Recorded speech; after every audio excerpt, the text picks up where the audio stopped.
you will have to write an exam and an interview and get into a government sector. So here, lateral entrance, they take subject experts directly with a very challenging interview. So sometimes the written examination gets waived off. But we are the lows, happy and sad. It's all part and parcel of life. And now I'm enjoying my work. We call it soup and salvation. So give soup, food for the hunger, soap, shelter for the needful, and then preach about salvation. Discovery my study at Christ College. And use social also with I thought my academic career would end because. Hello, ladies and gentlemen, boys and girls. I hope you guys are doing well and having a great time. I'm your host, Junaid Jishudi, and the podcast name is Unfiltered. And today we have Mr. Stephen Anurag on Unfiltered. So let's dive towards how he's trying to impact the society professionally and passionately. So here we go. Welcome to the podcast once again. Let's watch.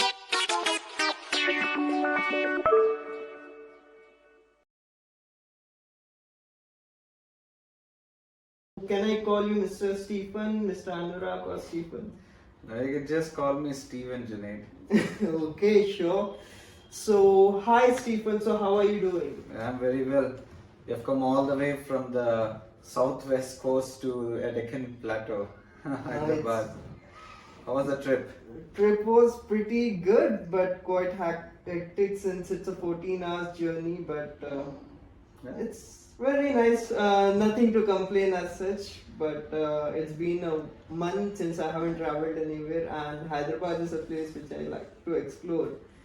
Lovely. No, who doesn't like city of Nizams anyways? So how are you doing? That's yeah, I'm doing like rainbow colors. I mean, highs and lows, happy and sad. It's all part and parcel of life. For now, I'm enjoying my work. Yeah. So how's your schedule? What do you do on a daily basis? How do you spend your time? My schedule is quite different because I work in an ISG. It's a central government entity where I'm a project officer and a senior government consultant to the state government of Meghalaya. And I support senior bureaucrats in the Department of Health and Family Welfare, Investments Promotion, and Parliamentary Affairs. And I'm also co-heading in Northeast's first legislative research fellowship in Meghalaya. And so it's cool. I enjoy working with my superiors, my senior bureaucrat officers, and it's quite interesting because I'm from the we call it so-called the lateral entrance, where I'm placed at the policy drafting level, where we try to draft policies and submit it to our senior authorities, and they discuss with the honourable ministers concerned, and then try and make it like an act, a bill. So the schedule is more of an R&D, I could say. It's research and development, more to do talking and more of listening. And it's quite challenging and yet interesting. Yes, so what do you mean by lateral entrance? So what exactly is that? So in a very simple words. Oh well, usually in the government sector in India, you will have to write an exam and an interview and get into a government sector. So here, lateral entrance, they take subject experts directly with a very challenging interview. So sometimes the written examination gets waived off. But we are with the 60-year contract with the government kind of a thing. So it depends. So we can leave anytime and we can join anytime. But so we are like an extra constitutional facilitation to the senior bureaucracy and the government. We're not we don't come under the ambit of any political pressure. It's all merit basis. So it all depends on the merit of your work. There's no reservation, no discrimination, and there's inclusivity and equality of and there's more of equality and diversity. So how old are you? I'm 30. Okay, so at such young age, it's pretty good and very nice to see a person getting to government and doing some things which is impacting on a larger number of people, and maybe you might have a journey behind it as well. So what about your education? Was your education part of the thing where you have come till now, or there is some other factors? My education has quite been in many towns, villages and cities because my dad's into international missionary service, about NGOs and IGOs. So he was most of the time in Delhi or abroad in Hyderabad. And while my mom is a senior banker with a government bank, and for every 3 years she gets transferred. So I started my education in Secunderabad, that's St. Mary's High School, and then St. Joseph's, and then we moved to Bapatla, my hometown, where I did my 10th grade. And then from we moved on to Secunderabad again, where I did my +1 and +2. We call here in Andhra and Telangana intermediate at Bhavan's college. And then I had a little stint with the Christ College, Bangalore. It was an amazing place, and again I had to discontinue that and join in Bullai College, Visakhapatnam. So joining Bullai College in Visakhapatnam and Andhra University is a turning point for me. So when I discontinued my study at Christ College due to some foot issues and also the weather, I thought my academic career is going to end, because in the middle of a semester you discontinue, you come back, and then I just still remember I used to go to my mom's bank and sit with her whole day observing things and stuff for almost a week or two, and she said, what would you like to join here as a steno or something, but you need to have a bachelor's degree basics in the government bank. So I said, yeah, maybe I could do a try. But that time she tried to counsel me through friends and relatives, and so that really helped me, and I took an admission back in Vizag, and then I took political science, economics and history with French majors. So that really helped me to explore this. Arts in India especially have a lot of time to explore, unlike the sciences. So then, and that is how it actually, from there I went to Pondicherry Central University for my first master's in politics and international relations, and it was an amazing stint there as well. And then I did a bit of work, and then I did my second master's in Master of Science in Public Policy at King's College London. So that's like a big turnover in my life. So one turnover I could say is Bulla, Vishakhapatnam, and the second one is, and the major one is King's College London recently. Okay, that sounds a pretty great journey, and you have double masters. Oh yes, one is Master of Arts in Politics and IR, and the second one is a Master of Sciences in Public Policy. Okay, so I am very much intrigued about your journey in Christ University, since you dropped out. So that's something very in Bangalore, and you have studied in various places of the country, rural areas as well as urban areas as an institution, as well as international studies which you have completed. Mm-hmm. So how is the gap between the institutional factor places to places? Well, it's quite interesting, because throughout my academia, so more than 70% of my studies have taken place in Christian missionary institutions. So there's a different setup and thought process during the schooling and other places. So then I had to shift to a governmental central university, which is secular, and it's quite interesting, the transition. Christ University, I wouldn't say I dropped out. I still remember I met my class teacher, my political science. She was she taught us political science, and I also met the rector. And I said, there is no charter or constitution for Christ College. I would like to start with. They said, oh, go ahead. And I started writing, and in midway I had to drop, and they said, oh, we thought you got to complete the constitution or charter for Christ University. I said, I wish I would, but things are not really well with my health and sort of. So I thought I could do a lot there. But yes, I did experience. I met a couple of lovely friends. Even now I'm in touch with them. And but I think transition is something that takes people to higher places and also lower places, and more than taking them to places, it's all about the experience. So everyone has a great history. It's all how you portray it. So that's all I see.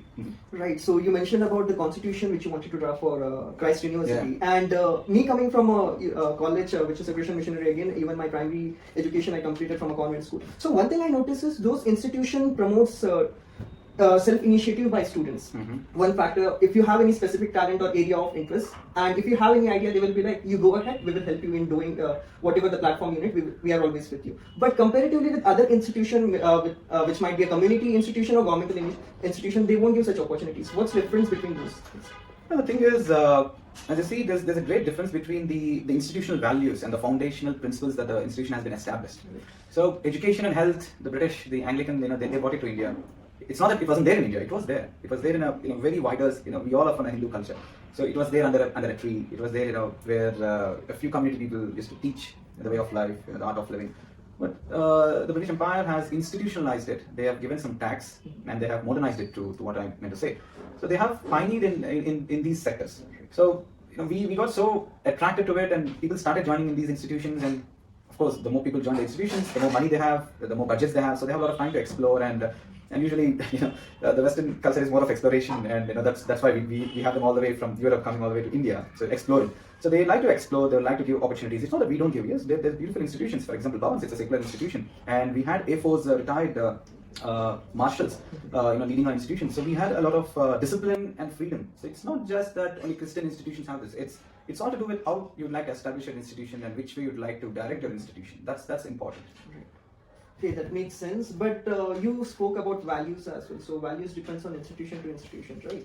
So how can other institutions, because in India, most of the institutions, they are facing problem with education system which they have currently, and the discipline, the values which the student try to imbibe, and the culture which they try to build. For example, you are from King's College London, so you are very proud to say that I'm a Kingsman, or maybe you are from Christ University, so you had a great experience. But I feel not every student or every individual would like proudly say that I'm from a particular institution.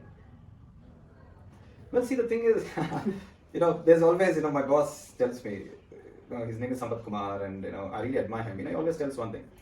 It's not, what you want to earn or how much you want to earn. It is, did we do our job today, and do we have enough money to survive till the week? and then that's all. You don't need to have the greediness to oh, we need more, we need to do that, we need to do this. So it's all about the thought process. If you have a concept of nation building, if you have the approaches or things in mind that you want to do something for the society, everyone would do that. But it all depends on your backgrounds, your economic and social backgrounds that you upbring, your upbringing. And so that really matters. And for me personally, I don't know how others feel or how you feel. So everyone should be proud of their institutions. Everyone should be proud of their country, their state, their region. And we all, there's also this beautiful dialogue from film, which South Indian film KGF says, powerful people don't come from powerful places. They go to places and make those places powerful. So it's all that interest. So if I'm interested to promote something, and college or an institution has supported you in one way or the other, then you'd obviously be proud of it. Even Indira Gandhi, a former prime minister, a great iron lady actually. She said, "How can you be an Indian and not be proud of it?" So I mean, many say, "What has India done to me? What has the country done to me?" Yeah, it's also the other way around. It's also rights and duties, and it's everything. So when you have the strength and courage and spirit and opportunity, why don't you start something? See, for example, you finished your bachelor's in management and commerce. It is not related to media or animation or graphics, but you've got into that stream. Why? Because you'd like to explore that stream, trying to understand what other people are doing, some other little great things, for others. How can you compare, or how can you distinguish a person who's doing something great? And unless he wants to try something new, whether it's a positive, in the sense success or a failure. So in that regard, to give a one-liner to the question that you've asked for, maybe I'm so fascinated and obsessed with my institutions that I had and I was with earlier is because I got something from them. So from King's, I was the only recipient to get King's International Scholarship, and I even went to an extent to gauge in. I was also the Clinton Global Initiative Awardee. So all these things, made me a little fascinated about King's. And the same thing I could talk about Pondicherry University. It's a central university. I organized some unique programs out there. I was part of Audible Radio. So it's a great learning experience. So it's all not just why others don't feel. It's maybe their thought process is different. Maybe they just go to colleges or institutions to work and learn, and they don't want to really associate it. It's up to them, but it all varies from person to person, I feel.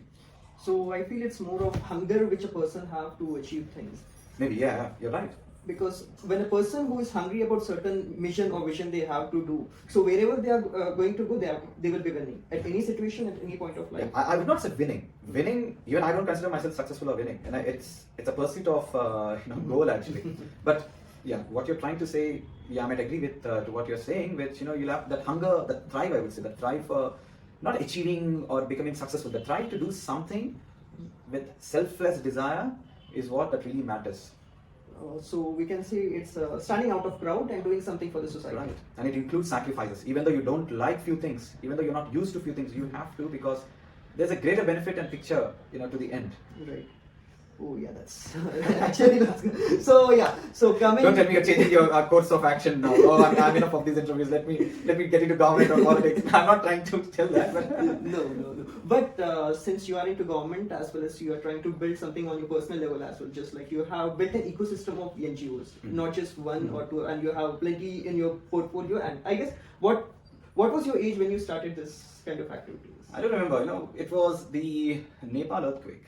Okay. In 2015. Okay. So, and I was just watching the news, and my mom said, "My son doesn't watch the news. He'll make some news. Why are you sitting idle? I know you'll do some hangama, some noise. Go out and do something. Collect some funds and give it to those poor people who." It was a devastating earthquake of the decade, I could say. So I said, "Okay, fine." Then I said, "You're a banker. Why don't you donate some?" And she did a decent amount of donation. So with that money, and I used to teach French. So we had a startup with my friend Teja, myself, Vinil. They're all in the users, Praveen and Sandeep. We started a startup. Way back in 2014, we started. What was your age? I was around, I think, 18, 19. Oh, okay.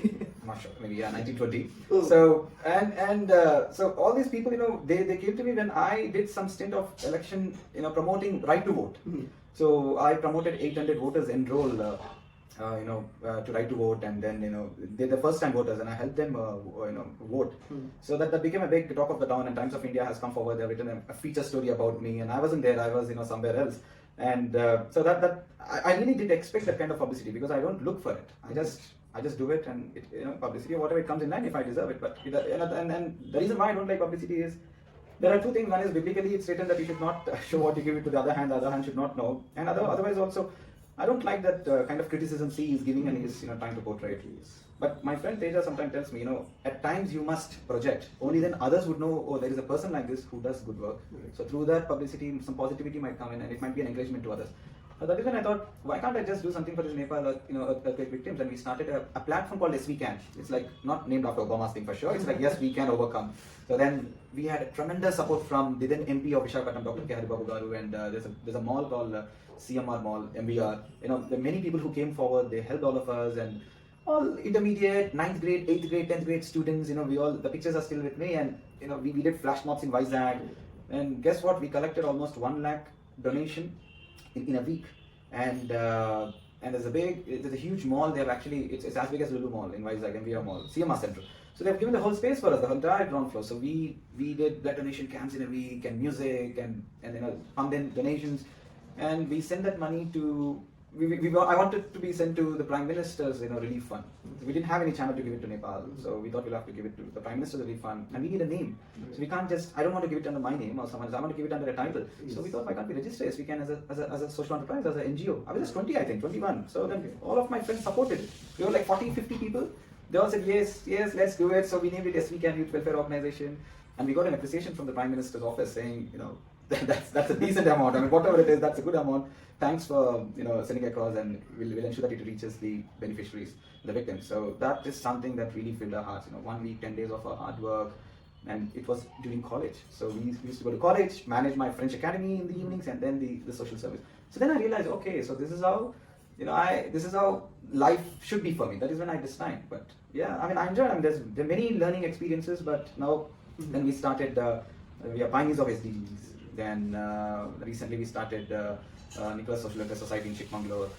It's completely concentrating on the charities and mental health well-being. And then recently we also started a think tank called Set Up a Future of Democracy, where we are promoting legislative thought processes in the grassroots, and by giving internships and some kind of academic exposure. So these are all not-for-profit, charitable weekend activities that I do with my friends. Okay, so weekend activity is the right word, I feel, when a person wants to passionately follow, as well as they might have some profession. Right. But coming to what you have done till now, I have one question, and it's been running. So lots of people have lots of ideas to do, but they won't get exposure. Mm-hmm. So just like you said, at the age of 18, you started doing some social activities for social welfare, correct? So, but was it your background, like your parents, who motivated or give you those exposure for the thing, or if the parents, they won't come for the background which your parents are in, so how could they get into such? Well, that's an interesting question. I think the viewers would have varied thoughts about it, but let me share my experience in a brief. So as I said, parents, of course, mother and brother, and they all were very supportive, my grannies. The thing is, I come from the background called the Salvation Army. It's a Methodist church, so we're Protestants, Anglicans. And since my childhood, we've been seeing charity, church, and communities going along. So we believe in something called soup, soap, and salvation. So give soup, food for the hunger, soap, shelter for the needful, and then preach about salvation, then preach about God, or then preach about rules, ethics, government, governance, and policies. So you can't go to a person who is hungry and talk to him about salvation, government, policies, politics, welfare. He doesn't understand. So why don't you fill my stomach and then talk about it?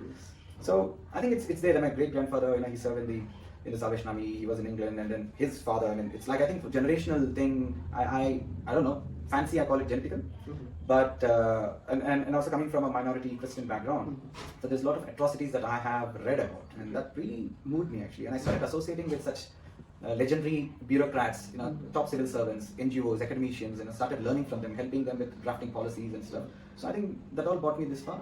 So people who feel that there is no connect or experience or exposure, no, that's wrong. You'll have to step out, find out who are in such circle, try to associate. Of course, they'll not give time to you. Of course, they'll say, no, we are not interested. But that's what I said, you said hunger for doing service, I said strive. So even though you don't like, even though they say no, you'll have to go back after them, because that is what makes you special, and then that is what makes other person, why is he coming back after me, and again and again, so I should do something. Okay, let me hear out to what he wants to say. So that is something that I had an opportunity while I was in Vizag, when I said, I started this NGO, we need funds. So we waited for days, not hours, days and days for a person's appointment. His name is Vijay Kumar Garu. So he's a well-reputed businessman, he's a chairman for Vijay Company. Such a wonderful man, and he was so busy, he didn't even know we were waiting for days and days and days. But after 2-3 weeks, he has come down to a place where we are organizing some program. He noticed it. Mm-hmm. He observed the whole thing, and he said, "What is your name?" And I said, "My name is Stephen." And, "Oh, interesting name, English." And then he said, he has given me his visiting card. Mm-hmm. He asked his PA to get the visiting card, but he didn't ask his PA to give the visiting card. He took the visiting card and he gave it to me, and he said, "Meet me tomorrow, 10 o'clock, sharp." Okay. 9 o'clock sharp, okay? And this is like some semantic thing. And the next day I went at 9:45. I'm not that punctual, but I like to be. So I was there by 9:45 and sharp 10:1, the reception got a call from his chamber and said, "Is there a person waiting for me?" "Yes, sir, there's a skinny fellow named Stephen waiting." And like, "Yeah, send him in." Then I went in. And all he did was, "I'm not going to give you donations or charities. But what is that you want to do? If it's going to help others in a research-oriented manner, culturally, if it's going to help benefit someone, then I would directly sponsor that particular event." Okay. I was like, "Sir, I mean, that's like, blessings in disguise." Of course, I mean, sure. And he actually charted out, "I would like to have this." That is when the CII, the Confederation of Indian Industries, one of the, largest industrial expo was happening in Vizag. That is when he spoke to the ministers and all. He put our team in that.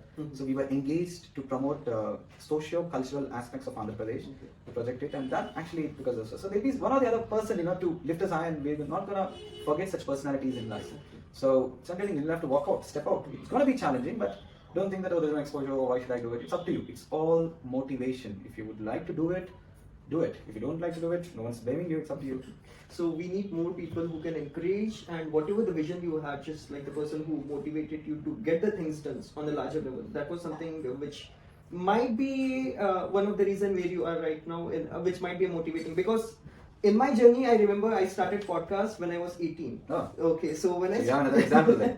So yeah, when I was 18, I started a podcast, and randomly I used to network with people who were into social activism, who used to speak about politics, societal culture, and all those things. So once I got an idea, I was very bad with grammatical things while speaking English or any of the. Even to speak on camera, I was very bad at it. So someday I thought, let me do something during lockdown, just like go Instagram live with someone, ask about your life journey and what. So just like a common person who are doing lots of things just like you. I like it. I'm a common person. Thank you. So basically, every person or every individual in the society, either it might be a politician, government official, they are a common person, but they are contributing to the society as a common person. But maybe you might go somewhere outside, so they might not recognize you, so you will be there as a common person. Right. Correct. So something like that, which I wanted to interview with common people. I wanted to understand their perspective, why they are impacting society. And once I built that specific thing, first 5 podcast guests, I remember I reached out to 20 people, out of which 5 said, "Yeah, we are ready to go." Because I was the person who didn't know to speak. Just like how we are having a conversation, I used to keep a paper in front of my camera. Then I will be, okay, yeah, this is the question, this is. And a situation happened कि the सामने वाला guest was like, "ये आप question ये पूछे था, आप ये वाला question पूछने वाले थे, so why are you asking other question?" It was like a proper political interview. So such situation have come, but later on after 5, I thought I will just do 5 podcasts, but the response which I got motivated me, and people on a higher level who are on international level of impacting people. Just like I wanted to name few people like Nikhil Taneja.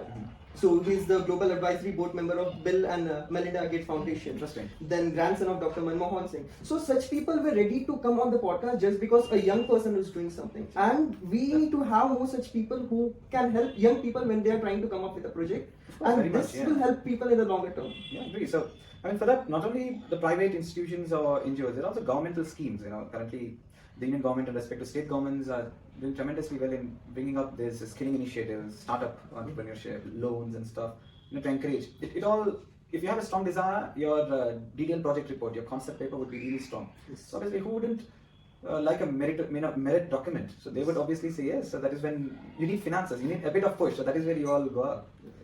So as you mentioned about SDGs, and your NGOs are driven towards the goal of sustainable development goals. So how is it impacting the world, and what is the activities that UN is trying to do, and how local governments of various countries are trying to build that goal of 17 sustainable goals? So see, the Sustainable Development Goals, the United Nations has given advisories and directives for all the 193 plus 2 observing states, 193 member nations and 2 observing states.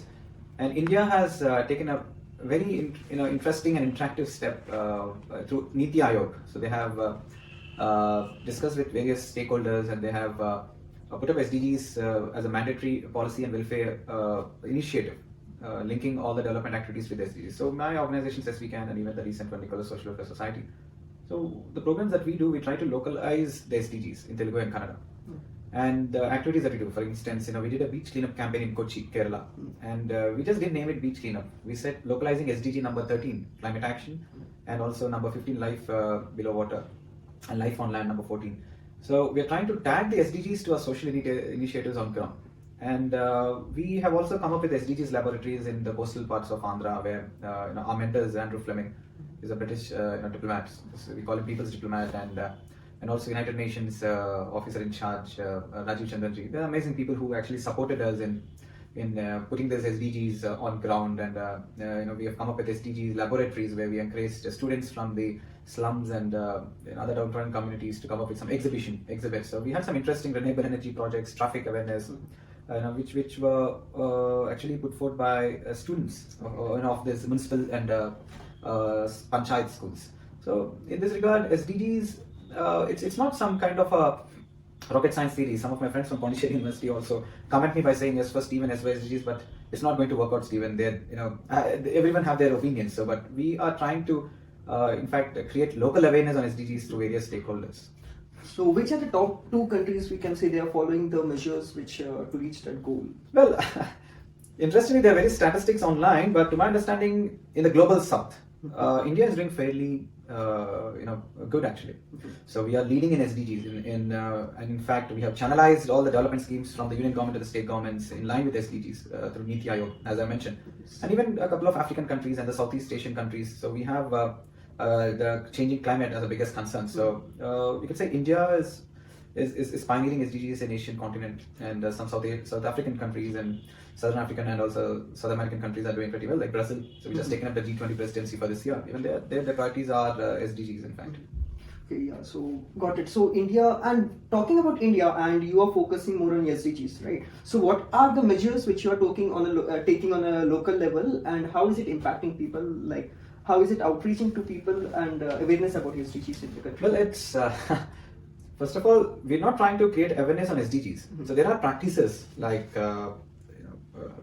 as I mentioned, beach cleanup or Swachh Bharat. So these are all, in a larger picture, these are SDGs. These are one way or the other part of SDGs. Now, we do have quality education. We're trying to create smart classrooms. We're trying to digitalize the health services. We're also getting into telemedicine and delivering medicines through drones in states like Meghalaya. Remarkable initiatives taken by the state authorities. So they're all part and parcel of SDGs. So we are indirectly or directly promoting SDGs. So India, to that matter, we become a paramount of promoting SDGs. So the mission is till 2030, but we already started achieving to a larger extent in creating awareness among communities, sustainable farming, organic farming, trying to minimize the use of fertilizers. So there's a lot, but there's a lot to be done. There's a lot to be done. A lot of awareness has to be created. So it all depends on the interest and collaborations of various stakeholders. Yeah, so while going through your social media and the ecosystem which you're trying to build, also you have worked in one of the institutions where I studied, St. Aloysius College. Oh. So talking about St. Aloysius College, so how was your experience there? So you're from St. Aloysius, I know that very well. So we hosted our King's College alumni event called the Startup Challenge, the 48-hour Startup Challenge, where we had a team of, I think 10 teams, a team of 2 each. So we gathered their startup ideas and we tried to support them technically and to promote their ideas, and it was a very good experience with the college, and it's now deemed to be university. So congratulations to your alma mater as well. I mean, it's the chapel in your college, the St. Aloysius, is something that attracted me actually. So the artworks, I'm really fast. Florence is one of my favorite places. Okay. So Florence, where the Medici family has done a lot of work towards the painting and the promotion of art and culture. So I found a bit of similarities of that in your college chapel. So that is something that attracted me, and the serenity of that city, beautiful city, Mangalore. So that was the main reason you wanted to organize it specifically in St. Aloysius College? Well, maybe because I'm a lover of architecture, especially the Renaissance, the medieval art, and even in Andhra we have a lot of British influence here in Andhra, but there we have a lot of Portuguese and the Italian influence. But still, the British have done their part in modernizing the region there, southeast coast and southwest coast. Right. Since you were talking about startup challenge, and right now I can say startup is a very fascinating word for Indian youth, and you see lots of things going on, especially in the cities like Hyderabad and Bangalore, where lots of soon after completing their graduation, students want to jump into startups. So what's your opinion on this? Like, is it okay, like students getting into startup directly, or they need to focus on employment first, then get into entrepreneurship? Well, if you take a brief comparative understanding of the education here and abroad, because I had the education here and also in the UK, they don't study continuously. So they take breaks. So they do till their undergraduation, then they work for some time, they gain experience, and then they explore masters. And then with the experience they get from masters, they work for some time, and then they pursue PhD, majority of the population. But here in India, we have something called KG to PG. So we'll have to study, and after that, everyone comes into it. It's something I'm not commenting or criticizing. It's good, but meeting the current globalized world demands, I think everyone should take a break from after undergraduation, work, then get some experience. With that experience, choose what masters they'll have to do. Then do a perfect dissertation, because dissertation is very important. So in masters, and try to take a problem statement. When I come to my dissertation, I did it on during my first masters. I did it on SDGs and BRICS. It's a global South alliance between Brazil, Russia, India, China, and South Africa. And then for my second masters at King's, during my MSc, I did a dissertation on coffee. I could develop Coffee India's business policy. It is I don't say it is a unique or pioneering thing, but that's something that's not there in the market. Something that I tried using primary data with 57 farmers. So it was during COVID. I had to interview them online. So I had to send some friends on the field, try to have the Zoom conversation. So it's quite interesting. So with that, I fell in love more with the coffee plantations, and now that is why I keep coming to Chikmagalur and Mangalore, where I would like to explore some coffee estates there, and because there's a lot behind coffee. It's not just cultivation of coffee. So that is where the entrepreneurship also comes in. So you'd like to cultivate coffee for the sake of business, or you'd like to also help the farmers or the laborers, the farm laborers out there. So that is called social entrepreneurship. So there's a clear distinguish between you want to get into employment or entrepreneurship. Anything is good, but nowadays, I say more than 50% of population, especially the youngsters, youth, we all are interested towards entrepreneurship because we want our independence, our freedom, our liberty. We don't want to have a 10 to 5 job. To start with, to have some initial backup of finances, yeah, you can always explore employment, but I would advise entrepreneurship, because that is where you learn about life, the challenges, the highs and lows, many skills that you learn through experience, not through the tutorials or classrooms. Yeah.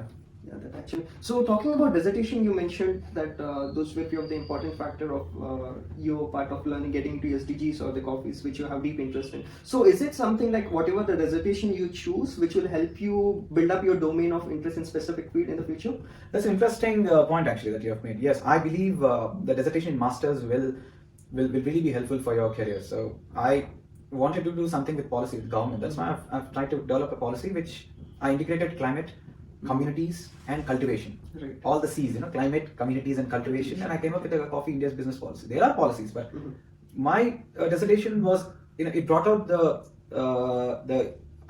division. There's a great divide between the coffee cultivators in the Western Ghats to the Eastern Ghats, among the haves and have-nots, among the Dalits and Adivasis, and among the people who are rich. So that is something that I could bring light to. And so through that, I've learned about drafting policies. Through that, I've learned how big the market is about. And so I advise many people so that the dissertation that you choose for your masters will definitely help your career paths. I'm not saying it is the only way, but it might be a measure, it might be a parameter for you to choose your career streams if you'd like to take one. One thing which I don't like about Indian startup culture is, that's my opinion, the success of startup is built on the funding they get from VCs or any investors. Yeah. So what do you think about it? Well, see, the thing is, it all depends. So if no startup or any company cannot, it can always project results, positive results, but it all depends on how well the commitment of the board or the people involved in it take it further.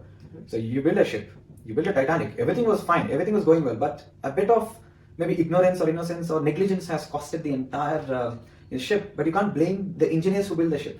At the same time, you can't blame the captain who was, piloting the ship. So it's all time and essence, you can't really decide on what is going to happen. I mean, if that's the case, then you can have a time machine and you can tune it accordingly and say, okay, I'm investing 5 crore rupees today. So tomorrow is going to be 10 crore. You want to invest, so people will invest, and you change in the time machine and make it 10 crores. It's not like that. It's all trial. It's all trial and exploration, I would say. But see, the investments are a bit of encouragement. Right. Huge investments are huge responsibilities and a torture, I could tell. So you'll have to start bit by bit, step by step. Start with research, then invest in research, then do a pilot phase, then explore. Take for any start, there should be your target geography. So people just say, okay, we'll put in 10 cities at a time. No, just start from this place, try to explore and understand the market, and then whatever it might be a policy consultancy firm or a political consultancy firm or production or recycling units, whatever it might be. You'll have to start simple, small, and then try to expand. Makes sense. So that was very great talking to you and lots of insight in this podcast. So let's come to the rapid fire round. So it's going to be something very interesting where you just have to think about, I will say a word, you just need to say what comes to your mind. Okay, interesting. Okay. So King's College. No. Well, you can't think. Okay. Heart of London. Okay. Hyderabad. Traffic and biryani. Favorite food? Mom's. I said mom's cuisine. Any specific one? Yeah, she does very good vegetarian dishes. So. Okay, that's nice. Mangalore. Mangalore is churches. Okay. Okay, now I need to think. Okay, your favorite book. My favorite book could be, oh my gosh, that's many favorite books, but Art of War by Sanzu is one of my favorites. Okay, is he your favorite author or the book? No, the book and the author. Okay, both. Favorite movie? Oh, too many, but recently I would say The Kingsman Golden Circle. Okay, what are you watching right now? I recently started Money Heist actually. Money Heist is something, which I'm really connected to the characters out there. So. Okay, so you can tell a short story about Money Heist, like. Money Heist is quite interesting because it's not just about the heist, it's about the personalities, the diversity, the thought processes of people, in terms of emergency situations. So that's all disaster management, which we do in public sector, in public service as well. So that's quite interesting. So that's what attracted me. Okay, that's very nice. Okay, so one last one. Indian politics. It's too big for me, and I'm a small, and I'm just a drop in the ocean of Indian politics. I'm just a beginner, so and I don't get into politics as well because in working in the government, so we'll have to reserve comments, of course. Okay, yeah, fine. That's fine. So we got few of your answers and your thought process actually. So any final words which you'd like to give to the audience who are the youth of this country who will be across the world, across every corner of the world, and they will be the future leaders. What do you want to say? Well, I would say network, to create a greater community. So don't network for the sake of networking. Just network with a vision and the drive to do some social advancement of communities. That's my opinion. But if it also includes entrepreneurship, it also includes helping others, it also includes self-development. Thank you. Yeah. So thank you so much for joining the podcast. It was really great talking to you. Thanks to you. And yeah. Thank you all for listening. And this is Stephen Anurag, Mr. Stephen. You can call me Stephen. Okay, Stephen. So this is for you all. See you in the next episode. Thank you so much. Have a great time.